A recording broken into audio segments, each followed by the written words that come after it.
Alright, so today I want to share with you the easiest one-pot chicken and rice dish I know, Korean juk. This simple rice porridge is similar to a risotto, but much lighter and great for when you're feeling under the weather. And if you like this video, give it a like and consider subscribing. I release new episodes every Wednesday. Because this is a one-pot meal, you're gonna need, well, a pot. As always, I recommend a cast iron heavy bottom pot, but you could also use one of those newfangled Instapots or slow cookers too. So this recipe is way beyond beginner level and requires very little prep. We're gonna start by peeling and dicing one onion. I'm only going small with this because I want a uniform texture, otherwise you can chop or slice this however you want. I also went with the strongest onions I could get because who needs to write jokes when I can just cry on camera for you? You're welcome. We're also gonna need one small carrot. You can absolutely beef up the amount of veg in this, but having a lighter, smoother texture is part of the charm of this dish. But you do you. So let's talk aromatics. Bay leaves are one of my absolute favorite herbs to use and make chicken stocks taste more chicken-y. We're also gonna need a few cloves of garlic, a few pieces of ginger, and a couple stalks of green onion that I'm just gonna cut in half. We'll use the whites for the stock and the tops for a garnish. For the rice, I'm using about a cup of short grain. You can use any rice for this really, but short grain will give you the best consistency. I'm gonna soak it in cold water while we get everything started. You can use pre-cooked rice, you'll just have to reduce the amount of liquid by about half. Traditionally, you'd see a skin-on, bone-in chicken breast for this recipe, but I think chicken thighs are the best part of the chicken. They're cheap and pack a ton of flavor. I'm just gonna heavily season them on both sides with some kosher salt and freshly cracked black pepper. And that's it for prep. Place your heavy bottom pot over medium-high heat and add a little splash of canola oil. Now again, with a traditional juk, it's done a bit more on the bland side, and so the chicken is boiled to create a stock.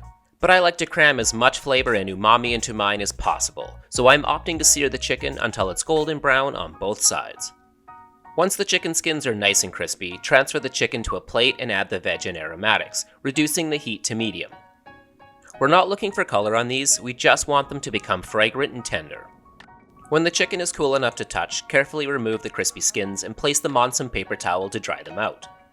We're going to be chopping them up later to use as garnish, because crispy chicken skins are literally the best. Once your kitchen smells amazing, add cold water to the pot. I'm doing a 9:1 ratio of water to rice. You can go more or less depending on how thick or runny you'd like it to be. Return the thighs back to the pot and add a few dried shiitake mushrooms. These weapons-grade umami bombs are the secret to this stock. You can see how white and bloated the rice has become from soaking. Add the rice to the pot and bring to a boil over high heat, then reduce to medium-low and simmer until the mushrooms are soft and tender. Remove their hard stems and slice them fairly thin, then return them to the pot. Occasionally give them a stir, but at this point it's just a waiting game. But waiting can be fun. Enjoy a nice cup of afternoon tea. Do some exercises. Have a power nap. Learn something new, maybe something weird and disturbing? Oh god. But once it's reduced by half and is almost thick enough, remove the bay leaves, green onions, ginger, and chicken. The garlic will have basically dissolved, so don't worry about it. Once the chicken is cooled down enough to handle, break it apart and shred the meat. You're looking for a pulled pork consistency. Before we add the chicken back to the pot, we need to season it first. You can use plain old soy sauce for this, but if you can get your hands on Korean soup soy sauce, definitely go with that. It's a bit salty and has a very robust umami flavor. Season with freshly cracked black pepper and a generous amount of kosher salt, then add the shredded chicken. Thinly slice the green onion top and chop the chicken skins into bite-sized pieces.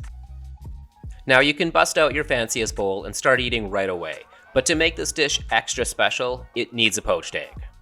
To keep this a one-pot meal, you can just crack the eggs into the juk and cover with the lid until the whites are set.